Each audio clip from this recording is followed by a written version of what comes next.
Hola, yo soy Lucy Aragón y hoy les voy a dar un taller llamado This is not America, pero va a ser como enfocado en aspectos principales a nivel histórico de América. O sea, sí vamos a hablar principalmente en Latinoamérica, pero también vamos a tocar el tema de o el papel que ha tenido Estados Unidos o de vez en cuando Canadá dentro de esos espacios, pero vamos a abordarlo desde temas como que son muy puntuales, que usualmente vemos o en mociones, pero incluso aunque no las veamos emociones, creo que son temas que son muy importantes, que tenemos que empezar como a quitar los sesgos que existen, pero también como a darnos cuenta qué es lo que está sucediendo o por qué hay tanto problema respecto a ello. Y pues, This is not America, así como dice Residente.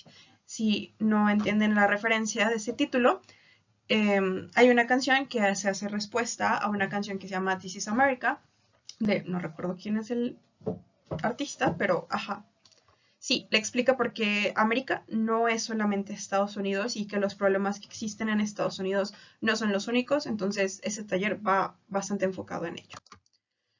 ¿Qué vamos a ver entonces? Primero, la economía.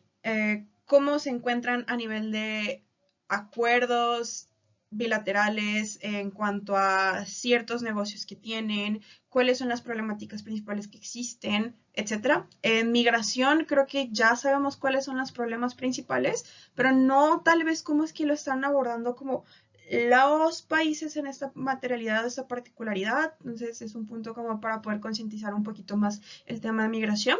El tercero, que es narcotráfico. Creo que es un punto bastante importante y que por lo menos para mí es un tema bastante, no voy a decir personal, pero sí que tiene bastante interés por parte mío.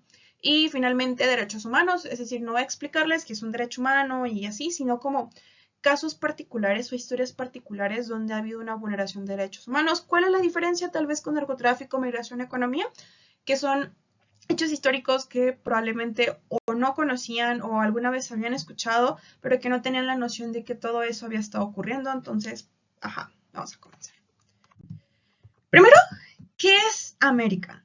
Creo que eh, hay un concepto supremamente erróneo de que América es solamente Estados Unidos o que sí a los estadounidenses les dicen americanos, y creo que lo primero que deberíamos empezar a romper es el hecho de decirles, ok, eres de Estados Unidos, eres un estadounidense, americanos somos todos, todas las personas que están aquí, ¿no?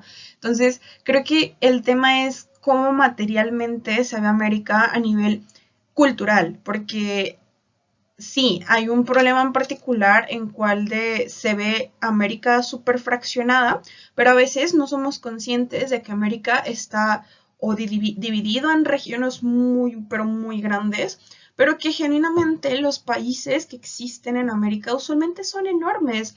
Incluso hay quienes abarcan como lo de 3 o 4 países de Europa. Entonces, es ese tipo de multiculturalidad, pero también los problemas a nivel políticos que han surgido y toda esta cuestión en particular termina siendo como muy importante. Hay como esta división de que América pues sí es todo, pero también vamos a dividir en cuanto a pues estas 3 regiones, como América del Norte, donde se supone que está México, y a México lo ven como de el país que le lame las botas a Estados Unidos y a Canadá y por ello tiene beneficios. Vemos a Centroamérica como países muy random y vemos a América del Sur como que su desarrollo es súper bajo. Entonces, como que todo ese tipo de estereotipos hace que sea como que bastante raro de concebir cómo se ve realmente América. Y pues nada, como tenemos que hacer este ejercicio de pensar realmente qué es lo que consideramos como América. Entonces, voy a dejar esta pregunta aquí y vamos a irla respondiendo poco a poco. Ok, primero vamos a ver la parte de economía y comercio. Primero disclaimer, tampoco estamos en el inframundo económico, ¿eh? A ver, América en particular, o Latinoamérica en particular, los problemas que se enfrentan son primero por desigualdad, es decir, no es que no haya plata, el problema es que la plata no está distribuido como debería de ser, o se está concentrando muchísimo en ciertos actores que o ya tienen los medios de producción o que usualmente su riqueza se ha mantenido o que termina siendo muy difícil romper con estas brechas estructurales para poder ascender dentro de este sistema económico que termina siendo muy problemático. ¿Ha habido muchísimas críticas? Sí. ¿Ha habido muchísimos intentos por cambiar esto? Sí. ¿Qué entonces, o cómo es que hay, cuál es la transición económica que para mí yo considero una de las más importantes dentro del continente? El primero es el primer modelo, bueno, no es el primer modelo económico, pero sí uno que rompe o que se, como que termina siendo algo bastante novedoso, que es el modelo EASY. El modelo EASY, que es el modelo de industrialización por sustitución de importaciones, lo que se basaba era como en este periodo de los 30 a los 70 había una teoría que se llamaba la teoría de la dependencia, donde te explicaban porque los países de América Latina o del sur de América tenían una dependencia muy fuerte a la industrialización o de Estados Unidos o de países europeos. Por ende, había no una dependencia solamente como a la industrialización, sino que implicaba esta dependencia. El hecho de que yo exporto petróleo, pero termino importando gasolina, por más que yo quiera utilizar mis mecanismos económicos como de aumentar el costo del petróleo de otros países para poder defenderme o generar pues no sé, aumentar los aranceles o cualquier situación coercitiva para poder generar un beneficio a favor de ese país, termina siendo problemático, porque si tú, por ejemplo, México, aumentas el precio del petróleo crudo a Estados Unidos, chévere. Estados Unidos, que te vende a ti el petróleo ya procesado como gasolina, le metes ese impuesto que tú le subiste. Entonces, al final de cuentas, los mecanismos disuasivos o los mecanismos de coerción no se terminan materializando. Y aparte, esta misma dependencia hace todavía, y hacía todavía en ese tiempo, que la imposición política o los ideales políticos se viera muy difícil de poder materializar porque terminaban dependiendo de, primero, que los países de fuera sí le terminaran comprando los recursos a los países latinoamericanos, pero en segundo, como que implicaba el hecho de cómo es que ahora si yo le vendo el petróleo también tengo que generar mecanismos de negociación para poder importar estos productos procesados. Por eso es que terminaba siendo problemático. Entonces, en este periodo de tiempo, cuando estaba como más fuerte, es que estaba más el auge de la teoría de la dependencia, de esta crítica con las ideas marxistas, como empezaron a implementar este modelo dentro de las economías latinoamericanas. Los beneficios principales fue como cómo es que se comenzaba a desarrollar la industria local, en plan de ya no buscaban importar productos externos, productos como llámese básicos, incluso como ciertos como productos ya industrializados, como piezas de carros o algún otro tipo de material, lo que entonces generó que hubiera un mayor posicionamiento de industria local. Es decir, no es que no hubiera ensambladoras, no es que no hubiera como refinadoras o así, sino el problema es que no había una inversión como supremamente fuerte del Estado a ese mismo sector. Por eso hubo un mayor desarrollo que hacía que entonces se materializaran mayor los beneficios de los empleos que eran en su mayoría para las personas de ese mismo país o cómo es que se podían fiscalizar mucho mejor este tipo de empresas, etcétera, etcétera. Lo segundo va respecto a la menor dependencia externa, es decir, el problema en particular que existe ahora con las economías es la interdependencia hacia las demás. Es decir, si otras les va mal, por ejemplo, si a Estados Unidos le va mal económicamente, a México le va a ir mal. Y no solamente a México, a otros países, pero por la cercanía de que México es el principal socio comercial de Estados Unidos, pues ajá. Y lo tercero es más como enfocado en los empleos, que era lo que yo estaba explicando, y el desarrollo social. Esto como iba como más profundizado en cómo es que el momento que tú buscas desarrollar industrias, obviamente tú vas a querer primero producir más. Para poder producir más tienes que aumentar la capacidad a través de creando nuevas maquiladoras o como contratando más personas para poder generar como que todas estas dinámicas y por ende el beneficio en particular que había era como de, pues tenemos industrias más desarrolladas, necesitamos más personas, vamos a intentar abaratar costos, etcétera, etcétera, etcétera. Entonces, esas cuestiones en particular fueron muy importantes o fue como los beneficios. ¿Cuál fue el problema? Dentro de la explicación que había del modelo EASY, se hizo una idea de que el modelo EASY era como un modelo que iba a rescatar y que iba a llevar a los países latinoamericanos a posicionarse económicamente de la misma forma que Estados Unidos o países europeos. ¿Cuál fue el problema? la corrupción principalmente, porque como todo estaba a manos del Estado, muchos de ellos a partir del enriquecimiento y como el nepotismo, etcétera, etcétera, etcétera, los beneficios que se materializaban, si bien eran buenos, la previsión o la esperanza que había respecto a los resultados no fue tan grande como se esperaba. En segundo, había como, esto es lo que explica por qué había ciertas ineficiencias, pero en segundo, no todos los países tienen la misma capacidad de competir en mercados externos. Es decir, la falta de competitividad que había no era como que no competían entre las empresas que estaban ahí, porque o sea, no es como que el Estado ahora tenía todo el monopolio de ciertos productos, sino como es que esto hacía que fuera más difícil que los países puedan competir, porque no es lo mismo, o sea, no es porque ya estén decidiendo fortalecer industria nacional, no sé, de piezas de carro, no significa que ahora tengan la misma ventaja comparativa de producir que, por ejemplo, China o producir, por ejemplo, como Taiwán. Entonces sigue existiendo ese problema en el cual probablemente había ciertos productos que sí les seguía saliendo mejor importarlos que intentar generar estas industrias locales. Lo segundo era como que es como que también siguen dependiendo de esta inversión estatal. Es decir, si por alguna razón el Estado ya no puede seguir invirtiendo la misma plata que estaba invirtiendo en estas industrias, hay un problema porque comienzan a haber deficiencias dentro de esos mercados de producción. ¿Por qué? Porque la única fuente de inversión viene del Estado o la fuente fuerte viene del Estado, lo que entonces hacía que probablemente cuando hubiera un corte de presupuesto, pues tronaban ciertas empresas, no estaban teniendo la misma eficiencia que estaban teniendo antes, por ende sí terminaba siendo problemático. Por ejemplo, un país que dedicaba todo su gasto público, la mayoría de su gasto público, bueno, lo que le quedaba a este tipo de industrias, llega, por ejemplo, una pandemia, llega, por ejemplo, alguna crisis económica y el tema de prioridades sí termina afectando cómo se ven este tipo de industrias.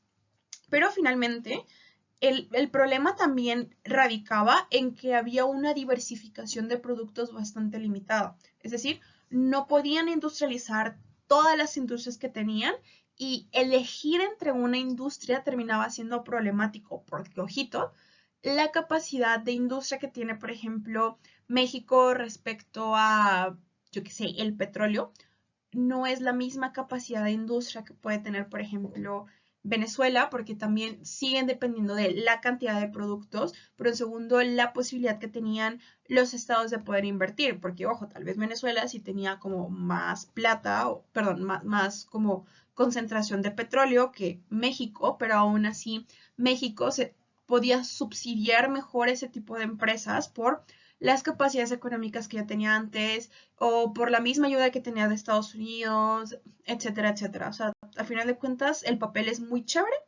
pero había situaciones muy particulares que hizo que no se lograra la esperanza que había respecto a ese tipo de modelo. ¿Qué sucede entonces? Vemos que no funciona como creíamos que había funcionado y comenzamos a hacer esta transición al neoliberalismo. ¿Por qué? Porque justo cuando aumentan esos países el gasto público para poder fortalecer y para poder invertirlo más en esta industria, genera deuda. El problema es que la deuda que estaban dando estos países, porque muchos pidieron préstamos para poder financiar mejor esta inversión dentro de la industria. La previsión que tenían a futuro de, por ejemplo, 20 años, la ganancia esperaban que ya pudieran estar pagando esta deuda. ¿Cuál fue el problema? El rendimiento no era lo suficiente como para poder solventar los intereses que les estaban dando, pero en segunda tampoco estaban teniendo el rendimiento como para siquiera haber pedido el préstamo. Entonces, esto generó a partir de la crisis inflación y muchísimos daños a nivel como estructural. Esto lo que es entonces es empezar a cuestionarse los países si realmente este modelo, el DC, era como el ideal. Y llega Estados Unidos y otros países con el Fondo Monetario Internacional y decir, mira, les podemos hacer préstamos para ayudarles, para poder rescatarlos, pero a cambio tienes que cambiar tu modelo y mira que este modelo en el liberalismo entre menos intervención tenga el Estado, entre más libertad exista de quienes pueden invertir, donde ahora puedes permitir que empresas extranjeras entren a tu país, donde ahora puedes privatizar y un montón de vainas locas que sonaban razonables para las personas que estaban tomando decisiones, pues deciden hacer esta transición al neoliberalismo, que implicaba una mayor dolarización, etcétera, etcétera, etcétera. Los beneficios en particular que había era que sí, era más eficiente porque ahora sí tenías mayor inversión, si entraban más empresas, sí generabas como ciertos mecanismos económicos que te ayudaban a poder solventar esa crisis de deuda que estabas teniendo. Lo segundo era como de entra inversión extranjera, es decir, cuando ponen fábricas, cuando llevan otro tipo de industrias, también estás generando empleo, pero a la vez esto vuelve atractivo a tu territorio porque, pues, ajá, o sea, imagínate, tienes una empresa maquiladora de carros que puedes como darle trabajo a tus personas, pero a la vez es como de, pues, qué chévere está. O sea, generalmente aumenta, curiosamente, el prestigio de ciertos países. Por ejemplo, México se volvió boom, o por lo menos la parte norte de México se volvió boom cuando Tesla llevó una fábrica de Tesla ahí. Entonces, pues, ajá, de repente empezaron a salir tweets donde decían que México ya estaba aumentando su economía y que iba a estar supremamente mejor, pero pues generalmente no hubo un cambio directo, pero, o sea, sí, la inversión extranjera sí termina teniendo ciertos beneficios. ¿Cuáles fueron las principales problemáticas? Primero, la influencia de Estados Unidos, es decir, a partir de este sistema económico, Estados Unidos se legitimó más a sí mismo como para poder exigir o para poder señalar ciertas faltas o ciertas problemáticas económicas, donde ahora fortalecía que el discurso de izquierda, el discurso cepalino, porque, o sea, el modelo de sustitución por importaciones venía del modelo de la CEPAL, que es un organismo de América Latina, como que va más enfocado en, pues, en esta idea de cómo es que el Estado tiene que garantizar cierto bienestar. Entonces, a partir de aquí, Estados Unidos y de los acuerdos que estaban generando, así comenzó a legitimar cierto tipo de acuerdos, como acuerdos bilaterales, pero también como el poder garantizar que como Estados Unidos estaba salvando la región con el neoliberalismo, justificaba, por ejemplo, que Brasil pudiera cederle ciertos derechos de cierto como producto, cierto como recurso natural, o México también, etcétera. Lo segundo es, volvemos a generar mayor dependencia en las exportaciones, porque te dicen, es que tú, papito, no estás para generar industria, tú lo que estás es para venderte al mejor postor. Vende tus recursos económicos, perdón, tus recursos naturales, y a partir de ahí tú puedes generar muchísimo rendimiento. ¿Cuál fue el problema? Que estos países que ya estaban materializando problemas de generar esta dependencia a las exportaciones, ya no se invierte en esta industria que se estaba generando. Por ende, ahora si un país decidía ya no comprarle o si un país decidía como reducir la cantidad con la que estaban consumiendo, terminaba siendo como problemático, ¿no? Porque mucha de la economía dependía de ello y el hecho de estos ingresos en su mayoría de las exportaciones ayuda, por ejemplo, para pagar deuda pública, ayuda, por ejemplo, para financiar programas estatales, etcétera, etcétera. Entonces sí era problemático. Lo tercero era la desigualdad. O sea, generalmente el problema principal del neoliberalismo no era que existieran empresas, no era el posicionamiento de Estados Unidos, no era que hubiera una dependencia en particular, sino el cómo es que los propios beneficios o el propio enriquecimiento no estaba llegando para las personas vulnerables, es decir, solamente quienes estaban posicionando a nivel económico eran grandes empresarios que sí podían costear o por lo menos producir la cantidad suficiente como para poder generar una ventaja a nivel competitivo respecto a los mercados. Es decir, los pequeños empresarios que producían zapatos, que su máxima cantidad de producción era 100 zapatos al día, versus una empresa que produce 5.000 zapatos al día, obviamente sale más barato comprarle al que produce los 5.000 zapatos porque pues reduce sus costos de producción, porque tiene mayor capacidad o mayores contactos para poder moverlos. Entonces sí fue un problema particular, como es que si bien había una industria que estaba, no industria, sino como negocios que estaban posicionándose, el problema es que este beneficio no eran para todos. Entonces, principal problema ahí. O sea, sí, estaba el país ganando mucho dinero, los países estaban ganando mucho dinero, pero cada vez había más pobres. Entonces, ¿cuál era el beneficio material? Y lo cuarto es de que ahora sí nos estábamos volviendo aún más vulnerables a crisis financieras internacionales. Esto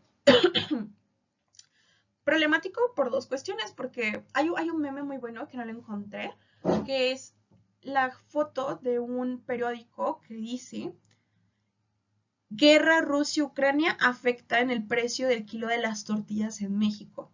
Y uno dice, what the fuck, o sea, ¿por qué eso termina afectando? Si Rusia está por allá en el otro mundo, Ucrania también está por allá, no tenemos que ver absolutamente nada ahí, pero sí esta dependencia respecto al gas natural, respecto a cómo es que los inversionistas deciden cómo guardar su plata un tiempo porque no saben al respecto a la incertidumbre que genera el hecho de que otros países estén en guerra, etcétera, etcétera. Entonces, sí, el problema del neoliberalismo también es que la guerra Rusia-Ucrania afectaba el precio del kilo de las tortillas. De hecho. Ok, entonces, ¿qué surge como respuesta cuando estaba este problema respecto al neoliberalismo?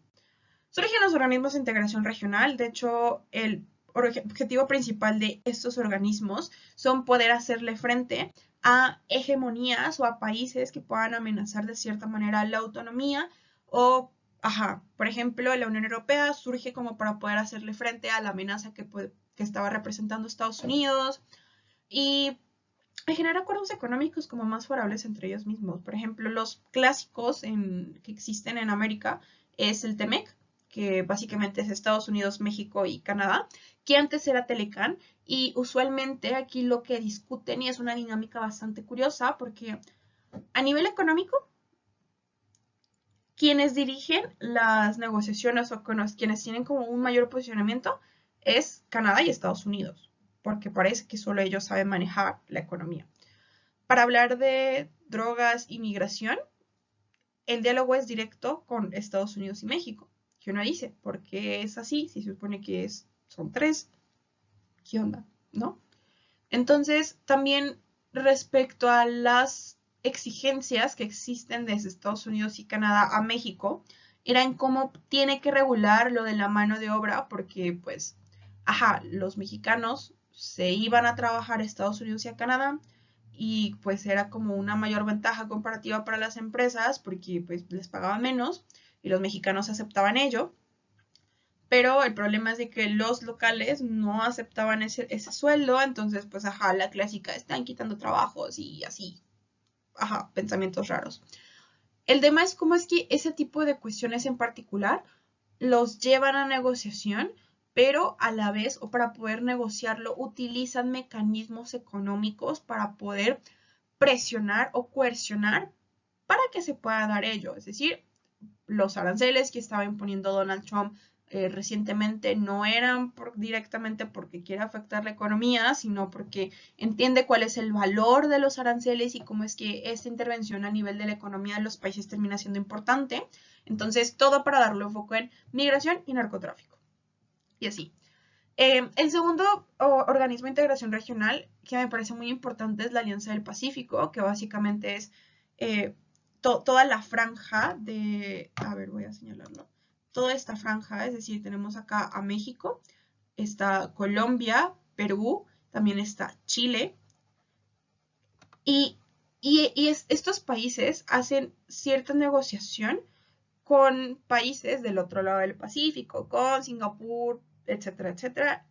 Usualmente tienen programas de cooperación no solamente a nivel económico, sino, por ejemplo, hay quienes se pueden ir de intercambio con Alianza del Pacífico y, o sea, tienen programas de educación, programas de trabajo y está como que muy interesante como esa parte. Tercero es Mercosur.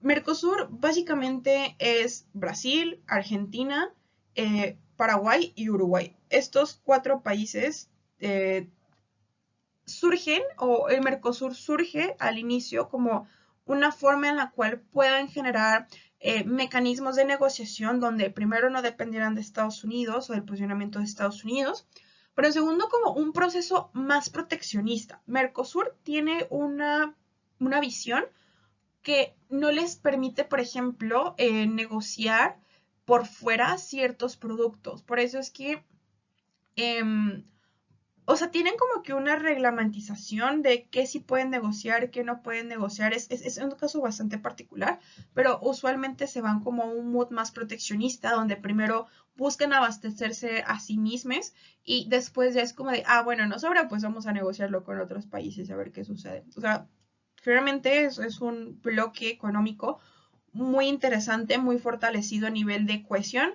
De sí, está raro como las peleas que tienen, por ejemplo, Milei y Lula, pero jamás van a salirse de este tipo de bloque económico porque entienden el beneficio que les genera a nivel pues, económico. Y aparte, este bloque en este momento ha estado generando ciertas negociaciones con China que pues les ha estado favoreciendo a la mayoría. El otro es la comunidad andina. Básicamente son todos los países que se encuentran en la cordillera de los Andes, Perú, Bolivia, Colombia, Ecuador. Y, o sea, este no tiene tanto posicionamiento, usualmente se va como más a lo político, pero sí generan ciertos mecanismos económicos entre sí mismos. CARICOM, que es básicamente toda la zona de Caribe, que ha sido la forma en como de, ok, nadie quiere negociar con el Caribe, nos ven como países chiquiticos y así, entonces vamos a irnos entre nosotros mismos. Este, ALCA y ALBA, surge como básicamente una contrarrespuesta política y económica en cómo se deben de concebir los procesos de integración regional. ALCA básicamente era algo que estaba promoviendo Estados Unidos, donde debería de haber una integración económica y política bastante fuerte, donde ahora toda América estaba unificada, ya no solamente era la OEA, sino como toda América, viva América, y vamos a generar esos espacios de cohesión entre nosotros mismos. Pero que, o como surge ALBA, básicamente ALBA surge en la Marea Rosa. La Marea Rosa es básicamente el posicionamiento de partidos de izquierda en América Latina. El ALBA era un proceso de integración regional promovido principalmente por Hugo Chávez y también Lula en su tiempo, porque sí, Lula ya es su tercer mandato,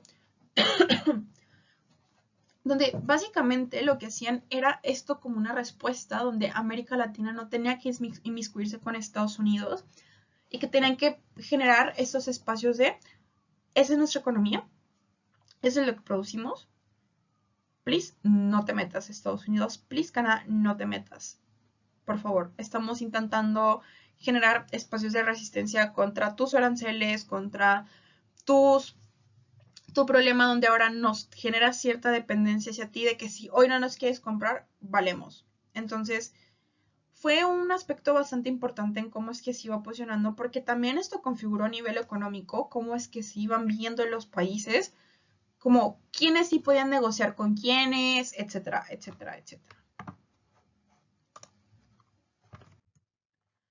Ok, esa es la pregunta más importante que hace China por acá. Básicamente, China ha estado teniendo un posicionamiento bastante interesante dentro de América Latina. Sí, ya sabemos, China está peleada con Estados Unidos. No, no significa que se estén atacando constantemente o que estén buscando el hundimiento de uno del otro, porque Estados Unidos y China tienen relaciones económicas, exportan e importan cosas, entonces a Estados Unidos no le conviene que China caiga, tanto como a China no le conviene que Estados Unidos caiga, entonces, ajá. Lo primero que básicamente China está haciendo es poder encontrar una fuente de abastecimiento de recursos naturales por los procesos de industrialización que tienen. Lo segundo es que a través de ello están generando acuerdos comerciales que lo hacen desde tratados bilaterales, por ejemplo, China y México, o acuerdos con organismos de integración regional, por ejemplo, China y la Alianza del Pacífico, o China y Mercosur, ¿no? Entonces, como para poder formalizar y para poder generar como esos espacios donde puedan garantizar que sí van a obtener estos recursos naturales. ¿Cómo lo ha estado haciendo China? ¿Por qué se ha estado volviendo como que tan atractivo? Primero por las estrategias de inversión que ha tenido, es decir, el Banco de Desarrollo de China, que no solamente opera en América Latina, sino también en zonas de Asia, ha estado invirtiendo en infraestructura, o sea, en crear carreteras, en crear puertos, en como invertir y crear como más maquiladoras acá en América Latina. O sea, como China lo ha estado haciendo a partir de cómo es que sí le representa un gasto, pero el costo de oportunidad en cuanto tiene una fuente de recursos naturales, no voy a decir infinita, pero por lo menos un poco más segura, pues termina siendo como importante. Una de las obras como más wow que está teniendo, wow en el sentido de que esto puede configurar bastante como se ve las relaciones económicas, es el puerto de Chancay, que lo están construyendo en Perú. Esto conecta con el puerto de Shanghái, que básicamente es uno de los más importantes a nivel de Asia. Pero lo que hace básicamente es, antes la ruta era de puertos de Shanghái, se iban hacia un puerto de México, si no me equivoco, es el de Manzanillo, y a partir de ese puerto ya comenzaban a distribuir hacia el sur. ¿Cuál es la situación entonces? Que ahora ya no necesitan mandar a este puerto de Manzanillo o al puerto de México, sino como ahora se va directamente a Perú y Perú hace, o a partir de Perú comienzan a hacer el proceso de distribución. Entonces, sí, es algo que termina siendo bastante interesante de analizar, pero no me voy a detener en ello. ¿Cuál es el problema entonces? O sea, ¿por qué si China suena tan atractivo? ¿Cuál es el problema? Sí, básicamente es una comparativa entre inversión extranjera directa versus tensiones geopolíticas con Estados Unidos, porque Estados Unidos ha declarado abiertamente que quienes generan más mecanismos de conexión con China, pues va a hacer retroceso en relaciones económicas, etcétera, etcétera. Pero también esto implica que estás generando dependencia a un solo socio comercial o a un fuerte socio comercial, lo que el mismo problema que existía con Estados Unidos se termina replicando nuevamente ahora con China. Entonces, son dudas muy importantes que quedan a la expectativa de qué se debe de hacer. Vamos entonces ahora a abordar el tema de migración. La verdadera pregunta es, ¿realmente somos dueños de donde vivimos? Llámese país, llámese pueblo, llámese lo que sea, la forma en cómo es que justifican el apropiamiento de un espacio termina siendo como bastante curiosa, como la justificación como para poder hacer como todas las acciones que están haciendo los países, ¿no? Los principales, como los flujos migratorios, o sea, llámese, o sea, flujo es como todo el recorrido que hacen, pero como los puntos claves que terminan siendo bastante problemáticos son tres. El primero y el más claro es el tapón de Darién, que básicamente es una selva en la que muchas personas mueren en el proceso por las condiciones muy extremas. Este es el punto por el que tienen que pasar personas de América del Sur, venezolanas, peruanas, colombianas, brasileñas, incluso argentinas, para poder llegar a Estados Unidos.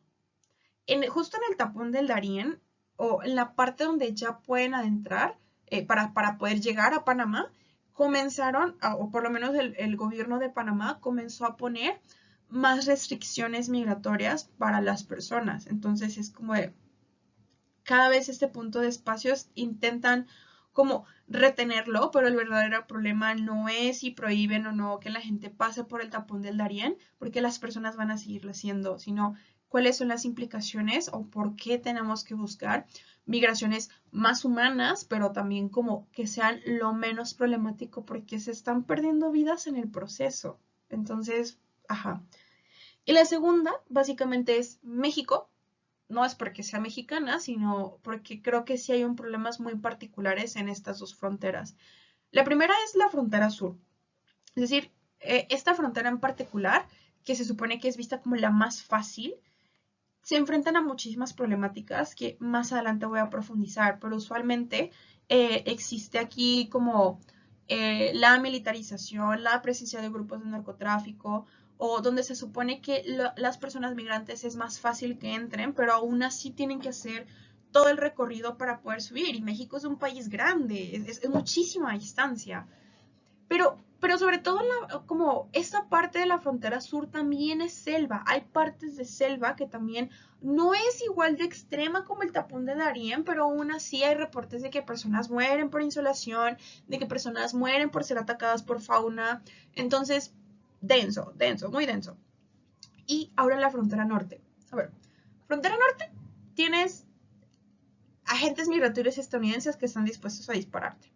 Tienes fanáticos o en su tiempo que estaba este grupo todo random racista del Ku Klux Klan que se ponían en la frontera norte de México a empezar a dispararle a las personas que querían entrar. Tienes un río que se llama Río Bravo, que literal es un río en el que muchas personas mueren porque la corriente es muy, pero muy fuerte. O sea, las personas es muy difícil que pasen. Tienes que enfrentarte a desierto donde no tienes agua, no tienes comida, te enfrentas incluso a fauna.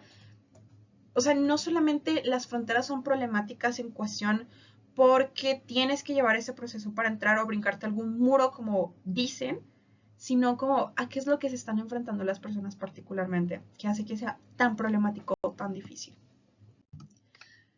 ¿Cuáles son las políticas migratorias recientes? Básicamente, entra Donald Trump amenazando que va a deportar a todo el mundo, porque todos parece ser que todos los latinoamericanos son unas personas que delinquen y delinquen aparentemente. ¿Por qué? Porque dice que sí. Ajá, sí. ¿Cuál ha sido el problema? ¿Cuáles han sido las respuestas principales respecto a otros países?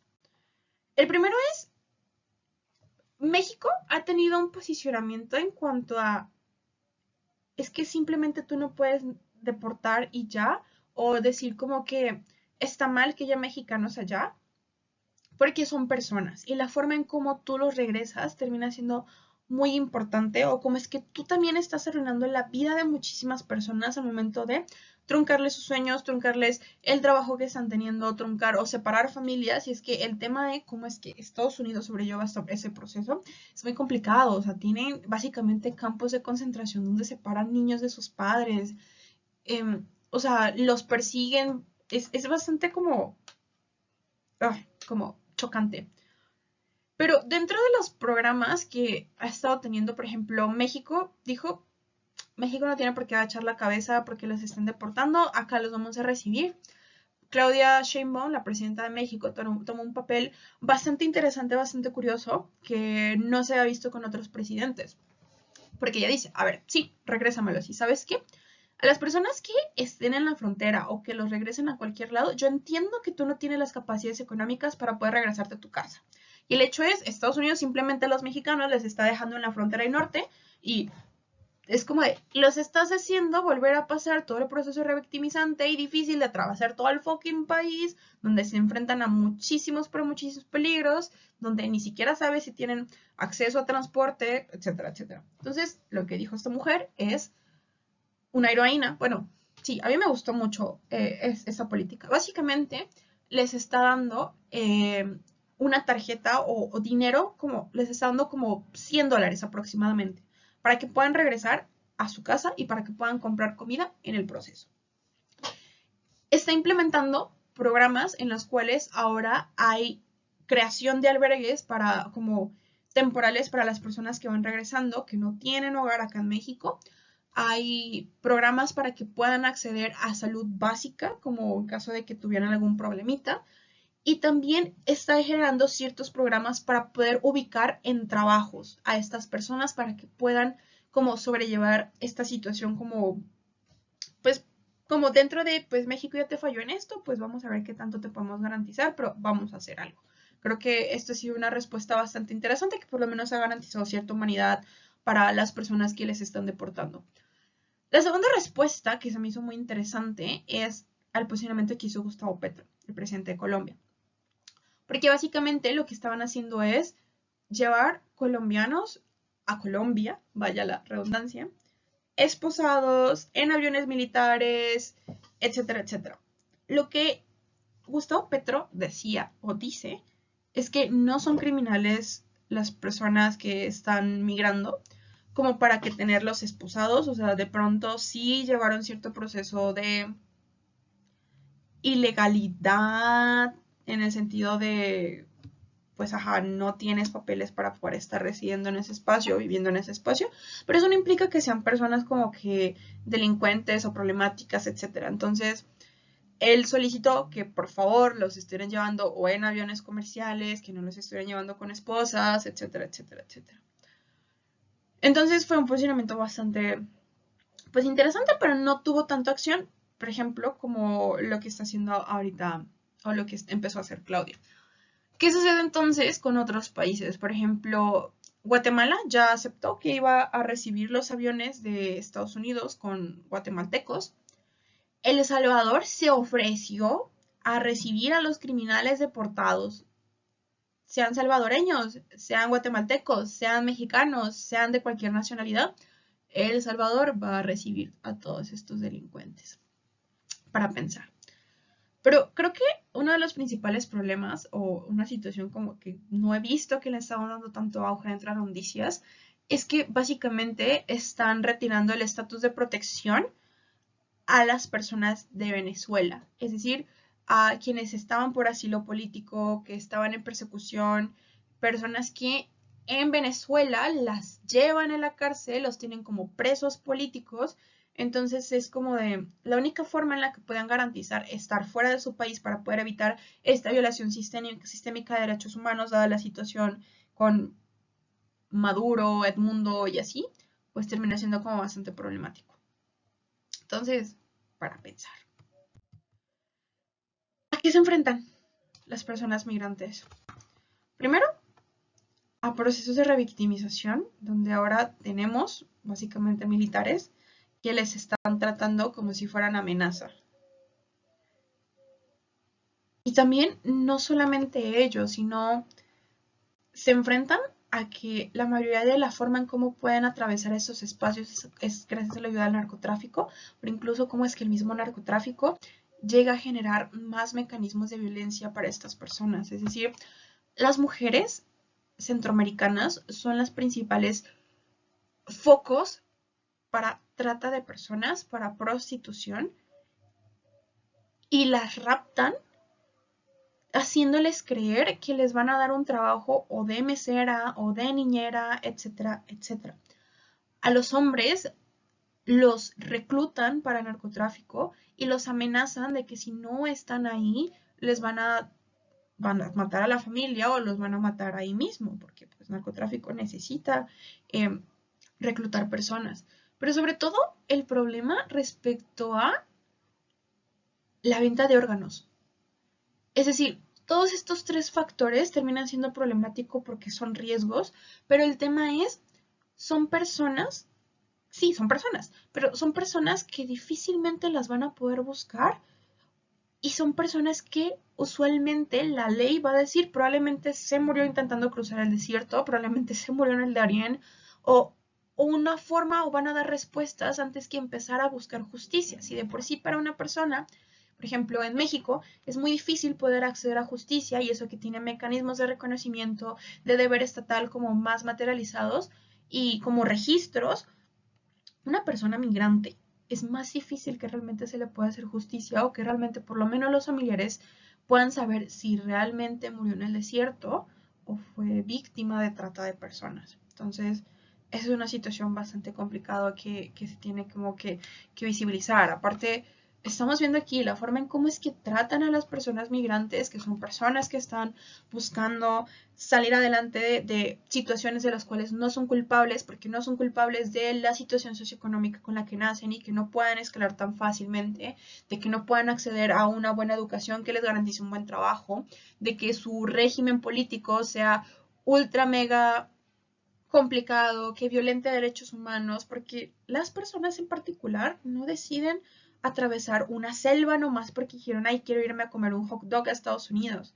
Son personas que decidieron renunciar a su cultura, decidieron renunciar a el espacio donde han vivido tantos años y probablemente a relaciones o a familias por intentar tener una mejor calidad de vida. Entonces, sí termina siendo bastante problemático cómo es que llegan a atender o abarcar, etcétera. Vamos entonces ahora con el tema de narcotráfico. ¿Por qué América? ¿Por qué es uno de los principales focos de narcotráfico? Primero porque el crecimiento de aquí se ha dado primero por la capacidad de producción tanto como de cocaína, como de amapola, como de marihuana, que eso es uno de los puntos principales, como de dónde pueden tener como que este rendimiento más como a nivel económico, ¿no? Em, lo segundo va respecto a la seguridad. En plan de, usualmente estos países tienen un sistema de seguridad bastante poroso, entonces es como más fácil que puedan ejercer, más fácil que puedan tomar ciertos medios o ciertos territorios que les haga como, o sea, donde no vean como a las fuerzas policíacas como una verdadera amenaza. Lo tercero, o sea, los principales países como que están siendo afectados son México, Colombia, Venezuela, Perú y Brasil. Ojito, cuando hablamos de narcotráfico entendemos que no solamente es la actividad de vender droga, sino como estas redes también tratan otros temas, lo que ya decía hace rato, la trata de personas, la prostitución, la venta de órganos, la venta de armas. Entonces, usualmente nacen como solamente producción o tráfico de drogas, pero también fueron agregando como esta otra fuente de ingresos. Pero el principal problema va respecto con el consumo, que es básicamente Estados Unidos está teniendo un problema supremamente grande, es una crisis sanitaria por el consumo de drogas, llámese fentanilo, llámese crack, eh, todas las drogas habidas y por haber, es un problema súper fuerte.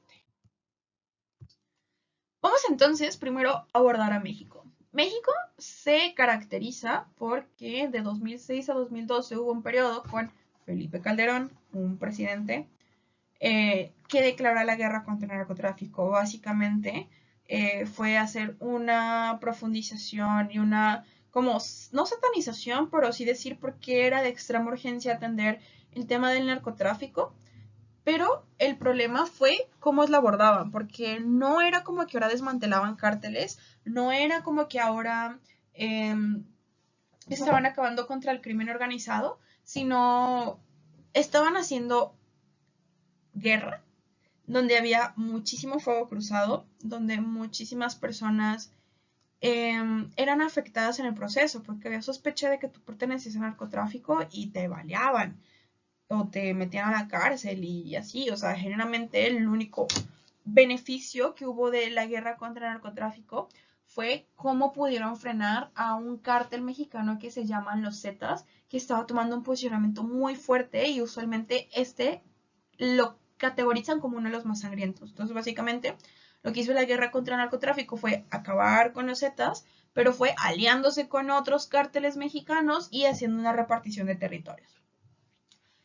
Producto de ello, por ejemplo, la Matanza de Allende, que es en un pueblito que está al norte del país, está en Coahuila, donde básicamente hubo un acuerdo de la DEA con la persona que se encargaba de las comunicaciones de las personas que pertenecían a los Zetas. Entonces, la DEA está obligado a reportarle al gobierno mexicano. El gobierno mexicano se entera y lo que hace es reportarle a las personas o a los Zetas. Entonces, ellos hacen una, o sea, acaban con casi todo el pueblo por venganza porque no encontraban a la persona en particular que les había como, pues que los había delatado, ¿no? Entonces fue una matanza de... Cifras dicen que fueron como 800 personas, pero es lo que quisieron confirmar. Obviamente hay más porque arrasaron con casi todo el pueblo. Tercero, pues el narcotráfico también está inmiscuido en procesos democráticos. Por ejemplo, yo en 2021 yo trabajé sacando elecciones y dentro del posicionamiento que había en ese pueblito, mi pueblito, está como personas de narcotráfico como tomando estos espacios porque pues, les garantiza como ciertas dinámicas. En ese tiempo, quien había ganado la elección, o sea, había una disputa entre el cartel o sí, estaba como que dividido en dos corrientes. Entonces, quien se supone que debería de ganar era el candidato A. ¿Qué sucede? Gana la candidata B. Como gana la candidata B, lo que empezaron a hacer fue robar los paquetes electorales a mano armada para poder anular las elecciones. A mí me tocó que me robaron paquetes electorales, entonces sí es como bastante curiosa esa situación, como se inmiscuyen. También, por ejemplo, hay asesinatos de personas que se están postulando para presidentes municipales, alcaldes y así como que van en contra de como Pues sí, o sea, como que se sale dentro de este, no voy a decir status quo, pero sí como de los lineamientos del narcotráfico. La red de trata de personas, que era lo que ya estaba hablando. El operativo Rápidos y Furiosos, que básicamente fue Estados Unidos poniendo rastreadores a armas que le vendieron al narcotráfico. El narcotráfico le quitó estos chips y nunca supieron nada de estos cárteles. Básicamente lo que hicieron fue darle armas especializadas al narcotráfico. Ajá. Y el caso más sonado, o por lo menos en lo que existe, Kiki Camarena, que fue un agente de la DEA que básicamente estuvo como profundizando en cómo se daban estas dinámicas y pues lo mataron. Y pues así. Colombia. Colombia principalmente lo que se da o el foco va enfocado a algo similar que se hizo con la guerra contra el narcotráfico, fue el Plan Colombia, donde básicamente Estados Unidos estaba financiando operativos, estaba como tomando cierto posicionamiento de que estaban mandando armas, también estaban mandando entrenadores, estaban mandando incluso ciertos militares, y cómo es que todo iba enfocado en un proceso de securitizar y priorizar acabar con el narcotráfico. Pero dentro de esta cuestión de narcotráfico, muchas de las zonas o muchos de los grupos que se posicionaban con el narcotráfico eran guerrillas, guerrillas que surgen a partir de como críticas a nivel estatal de desigualdad o de desconexión estatal.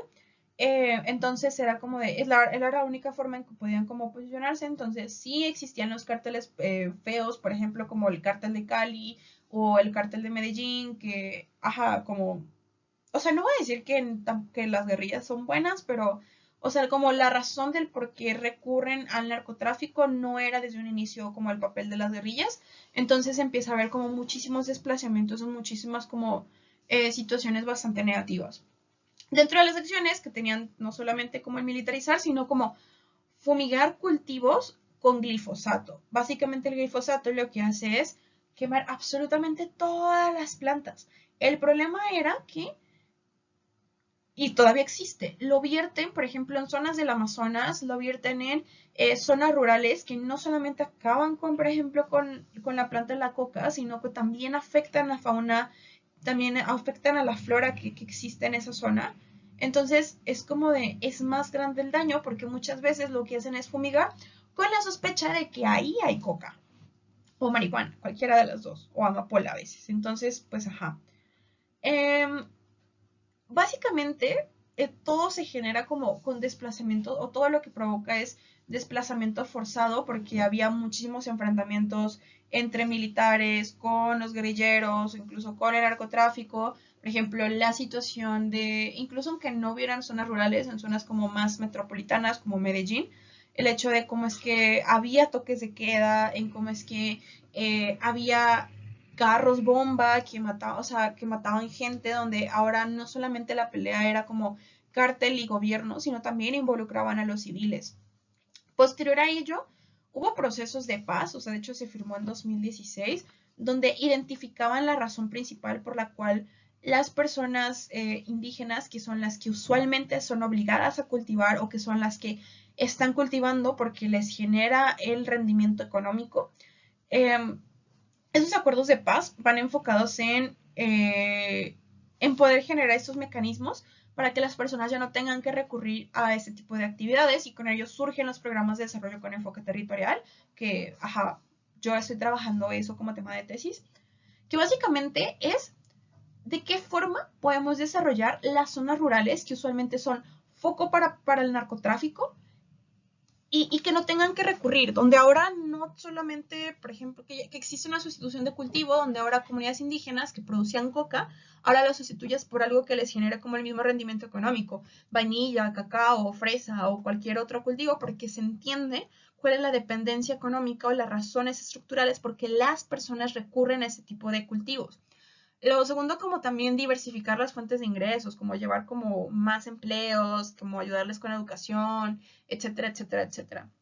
Como todo va más enfocado ahí, eh, felizmente Colombia ya es más tranquilo a nivel de cuestiones de narcotráfico. Sí, hace poco salió lo de la noticia del Catatumbo, de cómo es que había enfrentamientos, pero a comparación de cómo era antes, de cómo es que las personas, o sea, hubo un montón de desaparecidos, un montón de desplazados, los procesos de reparación que se están dando han hecho bastante enfoque en el problema que realmente existió en Colombia. Entonces, sí, ya ha habido cierto avance. ¿Qué dice el águila arpía y el tigre asiático? Águila arpía Estados Unidos y el tigre asiático China. Básicamente, Estados Unidos culpa a China de que por las exportaciones que hace de químicos, porque pues México importa muchísimos químicos de Estados Unidos, perdón, de China. Entonces asumen que a partir de estos químicos es que se producen las metanfetaminas que México o los cárteles mexicanos llevan a Estados Unidos. Entonces han intentado, por ejemplo, poner sanciones económicas a empresas chinas, han hecho como muchísimas declaraciones, incluso dentro de lo que ha intentado hacer Donald Trump es de categorizar a los carteles mexicanos como terroristas, pero eso termina siendo muy problemático porque ahora legitima que, por ejemplo, Estados Unidos pueda entrar en territorio mexicano, pero también como que pueda retener ciertas acciones comerciales, por ejemplo, el investigar qué es lo que están comerciando, el poder detener cierta transacción para exportaciones o importaciones, un montón de cosas, ¿no? Entonces sí termina siendo como que bastante complicado, interesante como esto en particular. Ahora, vamos con la última parte, que básicamente es derechos humanos, que era lo que ya les he adelantado de cómo lo vemos a un nivel de hechos históricos. Primero vamos a empezar con Argentina. Creo que los dos puntos más como históricos que no siempre conoce la mayoría es, por ejemplo, lo de las madres de las plazas de Mayo, me equivoqué escribiendo. Básicamente fue con la dictadura de la Argentina, muchas personas fueron desaparecidas y hubo, o sea, mucha desaparición forzada. Lo que hicieron entonces es grupo de madres, madres buscadoras, madres que también estaban buscando, no buscando, sino como exigiendo el Estado, hicieron muchísimas eh, manifestaciones o hubo varios plantones para poder señalar y generar un foco en respecto a se están llevando a nuestros hijos, se están matando a las personas y nadie está haciendo nada. Hay una violación de derechos humanos supremamente fuerte. Esto fue muy característico principalmente por la visualización que hubo, pero en segunda porque también había como un algo bastante curioso, porque entre que en ese tiempo había una represión a manifestaciones muy fuertes, sí se contraponía con la situación de cómo es que vas a golpear madres. Entonces, como entrando a estos sesgos, incluso como de roles machistas, como bastante curioso, eh, fue algo como que muy llamativo. Eh, lo segundo es lo de la Noche de los Lápices, que básicamente en este mismo tiempo, o por lo menos en este periodo de América Latina, hubo bastantes manifestaciones estudiantiles y estos en particular hubo una desaparición y nunca dieron respuesta de qué es lo que había sucedido. Entonces es muy distintivo respecto a cómo es que el Estado seguía generando esta revictimización, pero a la vez como se intentaba lavar las manos diciendo como que era por un bien mayor, de que esto estaba como justificando a nivel económico, porque la primera justificación de las dictaduras y de la represión era que decía de que es que no nos podemos quejar porque nuestros países crecieron mucho económicamente. Esta fue la justificación de una maestra que yo tuve en RI donde decía que básicamente la dictadura de Pinochet fue buena porque teníamos buena economía. Ajá, pero ¿y las vidas que se perdieron? ¿Y la dignidad de las personas? ¿Y todas las personas que desaparecieron? Pues, ¿qué sucede, no? Ahora vamos entonces con México. O sea, hay muchísimos hitos en particular, pero estos dos, no decir que hacen un crossover interesante, pero básicamente sí. La matanza de Tlatelolco, que fue en el 68, básicamente fue estudiantes en una plaza que estaban exigiéndole el Estado cuestiones básicas. O sea, en ese tiempo hubo manifestaciones médicas, manifestaciones eh, de un montón de cosas, ¿no? Entonces, estaban haciendo un recorte presupuestal, entonces lo que estaban haciendo no era la primera manifestación que tenían, pero en ese tiempo se estaban dando o se iban a empezar los Juegos Olímpicos, entonces la imagen que quería cómo mantener el gobierno mexicano era muy importante, de cómo es que tiene esas manifestaciones y ajá, ajá. Lo que hizo entonces el gobierno mexicano fue mandar paramilitares, personas del Escuadrón Olimpia, que básicamente se distinguían por un guante blanco y su corte militar, y lo que hicieron fue básicamente atacar a militares que estaban resguardando para justificar que ellos accionaran en contra de las personas que se estaban manifestando, estudiantes, profesores, incluso familiares de las mismas personas que estaban asistiendo. Entonces, sí era como que, ajá, alrededor de la Plaza de las Tres Culturas había edificios como habitacionales y lo que hizo el gobierno fue ir edificio por edificio a ir a buscar manifestantes. Si se daban cuenta que tú estabas resguardando uno, no solamente mataban al estudiante en particular, sino te mataban a ti y a tu familia por ser un traidor a la patria. Entonces sí, muy denso, eh, bastante complicado, nunca hubo una acusación como tal para las personas que perpetraron este daño. El segundo va en los 43 desaparecidos de Ayotzinapa, que fue en 2014. Básicamente fueron unos estudiantes normalistas, o sea, que estudian para poder ser maestros. Lo que usualmente hacían para poder ir a congresos era tomar buses, o sea, no los pagaban, pues. Pero sin darse cuenta, tomaron uno que se supone pertenecía o llevaba cierto producto del narcotráfico. Entonces, lo que hacen es, básicamente el narcotráfico se da cuenta, el narcotráfico avisa al gobierno, el gobierno le dice, ¿sabes qué? Mátalos, porque ya anteriormente ya estaban haciendo, porque la normal de Ayotzinapa, la escuela de Ayotzinapa, es como bastante reconocida por hacer estas presiones y estas manifestaciones. Entonces, asesinan a los 43 estudiantes de Ayotzinapa, nunca se sabe dónde estaban, nunca se sabe quién dio la orden, nunca se sabe qué sucedió, nunca encontraron los cuerpos y hasta apenas hace poco eh, salen ciertos archivos donde, donde se dan cuenta de que sí el Estado sí sabía dónde estaban. Entonces, de hecho, hay un intento de acusación o de, o sea, sí hacia Peña Nieto, que fue el presidente en ese tiempo, por, o sea, básicamente por crimen de lesa humanidad respecto a este caso en particular. Entonces, existe la denuncia, existe el proceso como intentando hacerse, pero todavía no ha pasado la jurisprudencia y Peña Nieto creo que está en España. Entonces, ajá, problemas. Colombia. A ver, Colombia en particular, por ese periodo del conflicto armado y así, hubo muchísimos operativos a manos de paramilitares, hubo muchísimas violaciones de derechos humanos por parte del Estado, pero estos dos son como los más conocidos.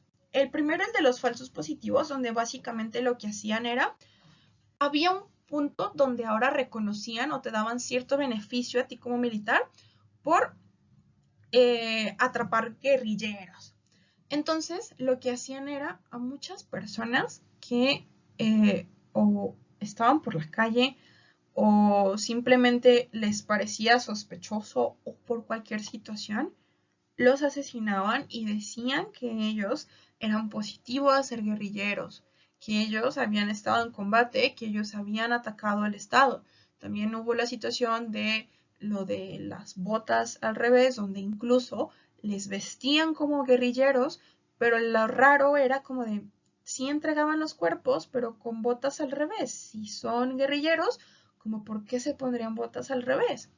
Y hubo una situación en particular muy densa, porque hace poco un político llamado Polo Polo, afuera del Congreso, unas madres fueron a hacer como un proceso de visualización, de como conmemorativo respecto a los falsos positivos. Entonces, Polo Polo tomó las botas, porque o sea, lo de las botas es como el distintivo para lo de lo que les decía, de lo de las botas al revés, y les empezó a meter a la basura, porque para él, como no hay datos reales, como para él no hay una declaración estatal, por ende es falso, y lo que dicen las madres es falso, y lo que vivieron las personas es falso. Entonces es súper nefasto como esta invisibilización que hay, o sea, sí, bastante denso. Lo segundo respecto a la Operación Orión, básicamente fue en Comuna 13. Comuna 13 está en Medellín, que es una de las comunas que estaba categorizada como las más peligrosas y ahorita se ha vuelto bastante turística por esa cuestión de cómo es que se volvió como accesible y así. Pero Comuna 13 estaba visualizada como la parte donde tenía bastantes guerrilleros. Entonces lo que hizo una vez el Estado fue cerrar toda Comuna 13, llegar con helicópteros, llegar con un montón de militares y empezar a hacer redadas de que persona que veía en la calle, persona que mataban. Entonces, cualquier sospecha que tenía, te mataban. Hubo muchísimos asesinatos, no solamente el operativo Orión, había otro tipo de situaciones donde básicamente, o sea, había muchísima violación sistémica de incluso los paramilitares, porque una cosa son los militares, otra cosa son los paramilitares, pero pues generalmente están como vinculados acá entre nos. Eh, Donde básicamente lo que hacían era, sabían que tú tenías ciertos nexos con la guerrilla, o por lo menos el pueblo en el que tú vivías tenía muchos guerrilleros, o que sí estaba como más alineado ahí. Lo que hacían era llegar, violaban a las mujeres, les hacían marcas y les dejaban como la marca de la, ay, no recuerdo, creo que es AUC, que básicamente es ¿sí es AUC? Ignórenme, pero básicamente es como el símbolo de los paramilitares. A los hombres los mataban, los exhibían públicamente en cómo los mataban y era o sea, era horrible. Dentro de, a mí lo que me contaron es muy denso, cómo se estaban dando, como todo esto. Y Venezuela, o sea, sí, no voy a profundizar tanto en la crisis migratoria que existe respecto a por qué tienen que estar migrando o así, porque ya lo abordamos un poquito, ya lo abordé un poquito de cuáles son las situaciones en particular en las que se enfrentan. Pero básicamente Venezuela tiene un problema muy fuerte por la represión y el autoritarismo que está teniendo el gobierno. Sí, las personas salen a manifestarse porque están en contra de la fuerte violencia que existe. Las personas salen a manifestarse porque las decisiones que ha tenido el gobierno no han sido las más eficientes y básicamente es como un, un problema muy fuerte porque ahora cualquier persona que se manifiesta lo meten a la cárcel como preso político y duras años simplemente por el hecho de ir a manifestarte, por el simple hecho de dar a conocer que tú no estás de acuerdo con algo porque están violando tus derechos y dentro de esas manifestaciones los policías justifican disparar, no solamente balas de goma, sino también gas lacrimógeno, justifican desaparecer personas forzadamente, justifican un montón de cosas. Entonces, sí termina siendo muy problemático. No puse un hecho en particular porque creo que la situación actual de Venezuela, desde que empezó este problema de autoritarismo, sido y sigue siendo problemático en esto. Perú, ay, Perú. Básicamente, el problema como más fuerte de Perú es el tema de la esterilización forzada que hizo Alberto Fujimori, donde él decía de que la forma en la cual podemos acabar con la pobreza es haciendo que no se reproduzcan más los pobres. Aparentemente en su cabecita sonaba bien. ¿Cuál fue el problema?